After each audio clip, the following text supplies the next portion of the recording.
Ne dit-on pas que la vie est un éternel recommencement?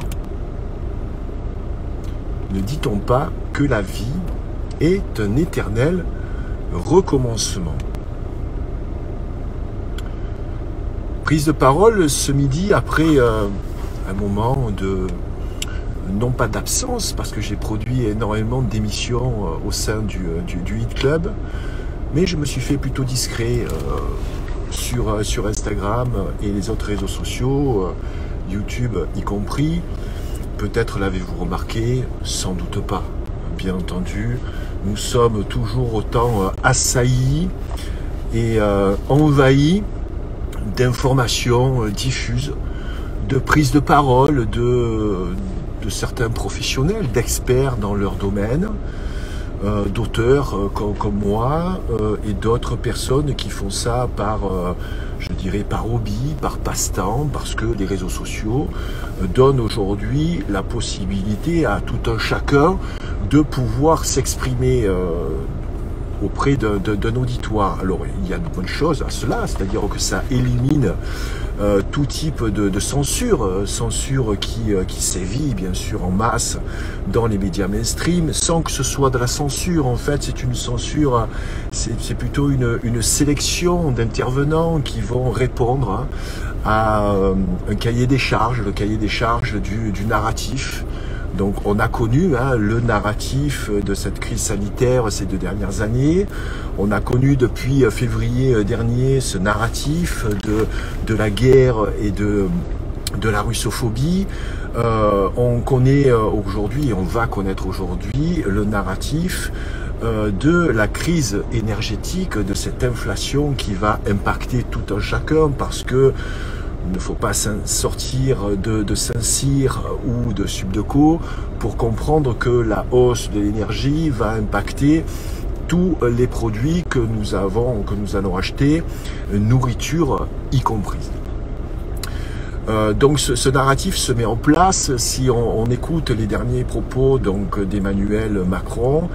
L'opulence est terminée, l'abondance, je crois, c'est le terme exact, fini l'abondance et l'insouciance. Oui, ça me laisse stupéfait en fait. Ça me laisse stupéfait qu'un chef de l'État puisse tenir ces propos. Vous savez, un État, en fait, c'est un État à des fonctions régaliennes. C'est-à-dire un État doit, en ponctionnant des impôts, tout comme, je dirais, toutes les seigneurs et la royauté au Moyen-Âge. Voilà, ils imposaient donc des impôts aux travailleurs. C'est nous qui nourrissons par notre force de travail tout ce système, qui produisons donc un produit intérieur brut qui avoisine, je crois, les 2000 milliards d'euros. C'est-à-dire qu'aujourd'hui, nous élisons des personnes qui vont nous dicter en fait un ordre de marche, un ordre de conduite. Nous élisons quelqu'un aux plus hautes fonctions de l'État, donc président de la République, dernièrement donc Emmanuel Macron, qui va gérer 2000 milliards d'euros. Donc en fait la France est une entreprise de 2000 milliards d'euros. Voilà. Et ce chef de l'État va pouvoir faire des crédits à des banques bien sûr privées, puisque les États, vous le savez, ne produisent plus de monnaie. Donc il va engendrer des dettes. Et nos impôts, notamment, je vous rappelle que l'ensemble de l'impôt sur le revenu des Français et d'autres pays, je dirais, du même type que la France, des pays occidentaux, cet impôt sur le revenu sert à payer donc les intérêts de la dette. Non pas la dette, on ne rembourse pas la dette, on ne remboursera jamais la dette, mais on paye par contre les intérêts de la dette. Donc voilà, ce sont des impôts. Après il y a la TVA et toutes les autres taxes. Et donc, en principe, ces taxes-là doivent servir à la survie, au bien-être également des citoyens de ce pays. Donc, avant, les présidents... Je ne sais pas pourquoi je vous parle de ça, en fait, parce que c'est assez étrange. Je voulais vous parler d'un tout autre sujet. Je ne sais pas pourquoi j'ai embarqué sur ce sujet-là, mais c'est un peu la marque de fabrique de ce canal. Vous savez que je digresse beaucoup. Bon, bref, en fait, avant donc les États, même avant la République, je dirais les royautés, les rois de France voulaient préserver en fait le royaume, hein, faisait des guerres à d'autres pays, etc. Bon, pour préserver, je dirais les terres de France, le royaume, voilà, la patrie. Mais voilà, tout a changé. Tout a changé assez, je dirais, assez récemment. C'est après, je dirais, après la Première Guerre mondiale, je dirais au début du XXe siècle. Voilà, il y a eu des marqueurs hein, comme l'éviction du général de Gaulle. Je dirais que toute cette crise-là, la crise que nous vivons aujourd'hui, a débuté dans les années 70 avec la présidence de Georges Pompidou, hein, qui a pris la succession du général de Gaulle. Pompidou, en fait, est un ancien banquier de Rothschild. Hein, c'est le même cursus que Macron. C'était les banquiers, donc sont arrivés au pouvoir. Et donc, il nous a vendu en 73, je crois que c'était le premier choc pétrolier. Voilà. Donc, je vous encourage à réécouter ce discours de Pompidou qui file des jetons. Hein, voilà. Mais la vie est un éternel recommencement. C'est-à-dire que là, on a aujourd'hui des personnes comme Macron qui vont se tenir ce discours donc hyper alarmiste. Voilà. Donc, après le couvercle qu'on nous a mis sur la tête avec cette crise sanitaire, avec voilà cette peur hein, voilà, de ce que vous savez, avec les dispositions qui ont été prises par la suite, hein, donc ça je vais pas le répéter, voilà. Il y a certainement aujourd'hui de plus en plus de risques de censure dès qu'on aborde des problèmes de santé. Donc on ne va pas parler de santé, on va parler juste d'économie. Donc tout l'argent en fait qui a été injecté, les centaines de millions d'euros pour justement subvenir aux besoins des citoyens, puisque la force de travail avait été stoppée, il va falloir la rembourser. Donc ça se rajoute à la dette. C'est-à-dire qu'un président, lorsqu'il va quitter les fonctions, il va créer de la dette et il n'est pas responsable de cette dette. Voilà. Moi j'étais dans l'entrepreneuriat, j'étais responsable donc de mes sociétés, caution personnelle. Quand j'ai eu cet accident de parcours, j'étais immédiatement, je dirais, responsable à titre personnel et j'ai payé pour ça. Donc, le président aujourd'hui s'en branle, si tu veux. Ils peuvent créer des dettes à foison, ils ne seront jamais inquiétés pour ça. Voilà. Donc, pour en revenir, si vous voulez, au narratif, parce que j'en ai un petit peu assez de ces oiseaux de mauvaise augure qui vous promettent à chaque rentrée et à chaque année la guerre civile, l'effondrement économique, la disparition des banques. Attention, si vous avez 5 000 € en banque, vous êtes en danger. Hein. Vous avez vu sûrement ces publicités de ce type. Hein. Donc, ça foisonne aujourd'hui. Tout le monde vend tout et n'importe quoi. Hein. Que ce soit des stages du crudivorisme lorsqu'on a juste 2-3 ans d'antériorité, où on va apprendre à des gens à changer de vie grâce à un régime alimentaire crudivore, ou à leur faire payer 800 € la semaine pour des jeunes où ils bouffent rien, où ils vont même pas boire puisque c'est des jeunes secs, fumisterie la plus totale. Je vois des gourous apparaître de partout, des gens qui parlent sans savoir et qui n'ont même pas d'expérience, qui vont former d'autres formateurs qui eux vont former à leur tour des gens qui vont se retrouver sur TikTok. Alors, pourquoi je vous parle de TikTok? Parce que je viens d'investir TikTok il y a à peine un petit mois. Pourquoi j'ai de l'article tu fais sur TikTok? Oui, c'est la poubelle des réseaux sociaux. TikTok, c'est vraiment la poubelle des réseaux sociaux. Pourquoi j'y vais? Pour voir, pour observer et pour en tirer certaines conclusions. Voilà. Alors là, pour l'instant, c'est trop neuf, je ne peux pas en parler, mais quand je lis les commentaires, parce que j'ai fait des shorts d'une minute, on m'a pris pour Tortue Géniale. Voilà, je suis Tortue Géniale sur TikTok. Bon, pourquoi pas? Certains me confondent avec Franck Dubosc, je ne vois pas le rapport, mais bon, bref. Si vous lisez, vous avez la curiosité de lire les commentaires, mais alors ça sort de nulle part, c'est des bêtises les plus grosses les unes que les autres, mais surtout, des fautes d'orthographe, des fautes de conjugaison, des fautes de syntaxe. Et des fois, je me dis, mais ces gens-là vivent en France, ils parlent français ou c'est juste pas possible. C'est incroyable. Voilà. Donc, pour en revenir à ce qu'on vit aujourd'hui, donc je reprends le fil sur ce narratif, le narratif qu'on nous vend.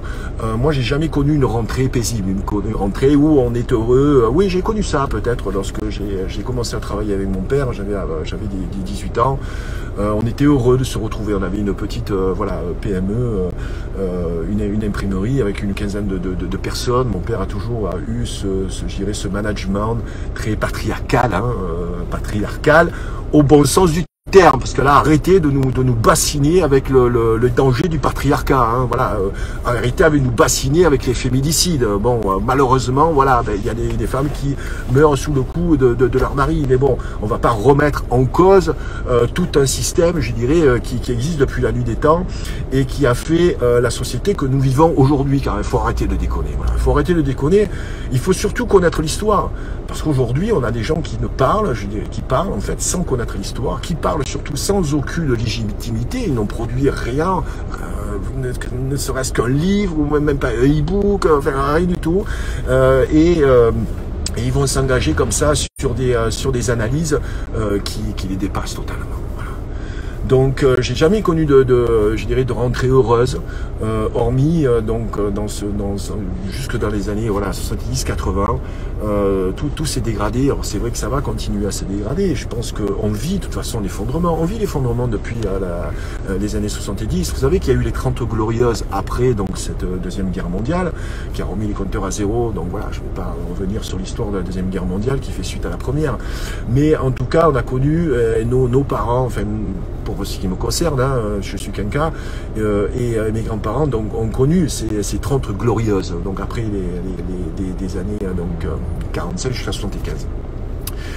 Mais après, donc voilà, après ce premier choc pétrolier, on connaît l'effondrement. Voilà, nous vivons l'effondrement, les amis. Quand on va étudier notre pan de l'histoire dans 50 ans, dans un siècle, on va dire voilà, cette génération a connu l'effondrement. Ben ils s'en rendaient pas compte, malheureusement, comme pendant la deuxième guerre mondiale, on se rendait pas compte de ce qui se passait réellement.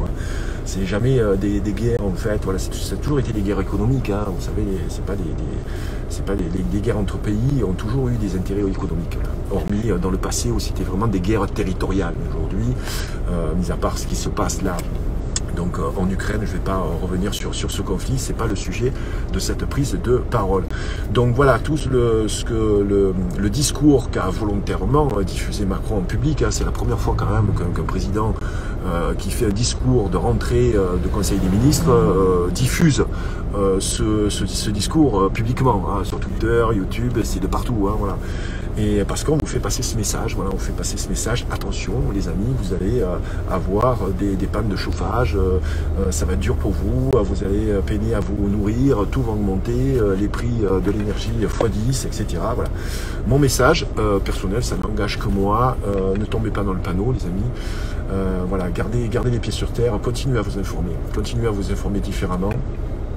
Restez, travaillez votre autonomie, travaillez votre résilience, travaillez votre réseau, travaillez sur une certaine autonomie, je dirais, financière, c'est-à-dire que vous pouvez travailler sans forcément avoir des contraintes étatiques ou de contraintes d'un patron qui soit totalement obnubilé par le profit. J'ai eu l'exemple d'un ami qui a failli perdre la vie parce que il cassait une cuisine et donc il devait refaire les plâtres, etc. Ils étaient deux, ils n'avaient même pas d'équipement de protection, ils ont pris le toit sur la tête, voilà, ils ont failli y rester, et puis le patron a dit, ouais, tu te rends compte, il faut acheter des équipements et tout, on va perdre en rentabilité. Mon ami a eu la présence d'esprit de garder son self-control, voilà, sinon je pense qu'il lui aurait éclaté la tronche, voilà.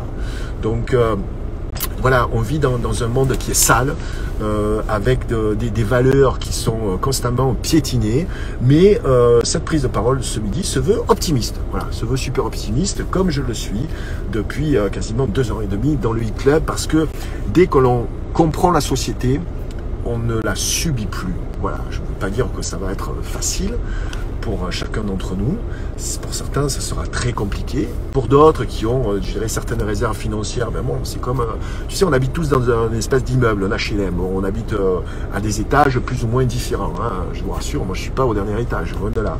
Je suis peut-être au milieu de cet immeuble. Donc, l'eau a commencé à monter. Et ben oui, donc ceux qui sont au rez-de-chaussée, ben, ont les pieds mouillés. D'autres se sont noyés. Et d'autres, ben, regardent l'eau qui monte. Et tant que, c'est un peu comme le Titanic, hein, voilà, on continue à jouer, à faire la fête. On revient de vacances, c'est fun, etc. On regarde Netflix, on regarde la dernière série à la mode et on est insouciant, un petit peu comme les cigales, hein, qui chantent durant tout l'été et qui se retrouvent après dépourvus lorsque la brise fut venue. La vie est un éternel recommencement. jeudi, je pense que c'est le 1er septembre, si je ne me trompe pas. Je vous encourage à venir rejoindre le e-club. Hein. Le 1er du mois, c'est là en principe où les personnes s'abonnent. Vous serez surpris de l'énorme contenu que vous allez pouvoir avoir. Il y a plus de 700 émissions qui sont visibles en replay. Des émissions sur la nourriture, qui est quand même mon prisme d'analyse. Mais je ne peux pas ne plus parler de sociétal. Ce n'est plus possible pour moi, les amis. Je ne peux pas, comme fait la plupart de mes confrères, rester sur l'alimentation, rester sur des recettes de cuisine, rester sur des choses bien sûr qui sont très très importantes, oui, mais le sociétal, j'arrive pas à m'en détacher. Voilà, j'ai trop mis le dé dedans pour pouvoir fermer ma gueule. Voilà, donc je continue à l'ouvrir. Merci à vous d'avoir écouté jusqu'à présent. Mes formats sont des formats plutôt longs. Hein. En général, sur le e-club, c'est 1 heure, voire 2 heures. Là, c'est des formats, je dirais, d'un quart d'heure ou peut-être 20 minutes. Mais je ne peux pas faire court. Voilà. Si vous voulez du 1 minute ou 40 secondes, allez jeter un coup d'œil sur TikTok. Ah bah vous allez vous marrer, vous verrez Tortue Géniale qui est vraiment en colère, qui va parler de la spiruline. Une vidéo qui a fait quasiment, je crois, 300 000 vues en quelques jours. Oui, ça fonctionne, mais pour qui?